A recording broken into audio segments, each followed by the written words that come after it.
What a turnover. This guy is unbelievable.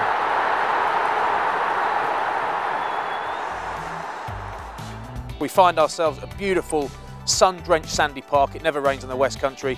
Why not take this opportunity to talk to two of the Chiefs' big men, Tom Johnson and Damian Welch. So lads, you just finished what looked like a pretty physical session, a bit of line-out mauling, some live scrums, and there's not a bead of sweat or a scratch on either of you. Did you do anything in that session? And that was mainly a front row session. We just kind of hung off the back and saw what happened, really, wasn't it? All the backs, I mean, it's not a joke, they're literally playing touch for half an hour and they went in. We get our own back because when we have our line-out sessions, we get a nice game of football in the morning. Playing against the Chiefs, I never felt so, partly because I was old and fat and had asthma, but I never felt so out of breath. Sometimes we'd run teams off the park and then occasionally we'd shoot ourselves in the foot, and the coaches have reined that back in now, and we've developed quite a strong kicking game. And pack-wise, I mean, we have got a fairly mobile pack as well. It's one of our go-tos. So I think, you know, we always have that running element in our game, but I think we have actually started to, you know, box a bit more clever than we maybe were doing it a couple of years ago or whatever. Let's talk about the lids, the haircuts in the team. Tom, you've got a pretty conventional, lovely head of hair actually, I must say, considering you've just done a session. Doesn't it look Not the worst. Yeah, mine's on the way out. It looks like you do it, you know, with a knife and fork on your own. Mine is on the way out, and I'm firmly aware of that. Let's talk about Horseman. The good and the bad. Yeah, let's have a talk about his lid, because it's vile, isn't it? Just generally, the bloke's pretty vile, yeah. And I think it's epitomised by his hair.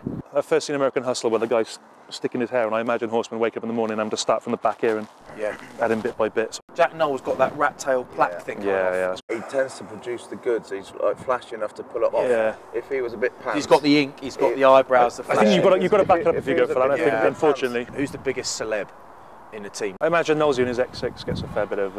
he's rolling in the big dog whip, his big white X6 with black alloys. Of course he has. He walks around in one of these horrible little dogs that's like a little rat. I've got two of them. Well, yeah, they're not really proper dogs, so... Rob Bax's also got a brand new spanking X5 white, which is pretty his name on the side. Rob Bax has got a white X5. Yeah, his name on the side. I've got an X5. I just nice and simple, mate. Nothing black. Hang on, we've been getting into people for X5s. You've got an X5 yourself, yeah, right? Yeah, he got his after Rob got his. What have you got? Well, you've got to get the team somehow, mate. Celebrations have kind of, they've taken a different turn. So that rather than a bum tap now, we're kind of seeing quite a lot of congratulatory taps to the front bum, to the gentleman garden. It came about to raise awareness for testicular cancer.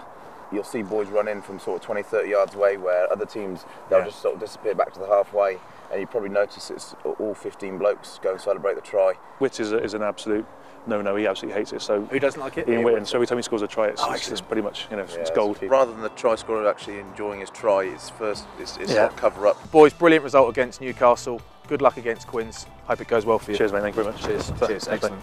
Excellent. There you are.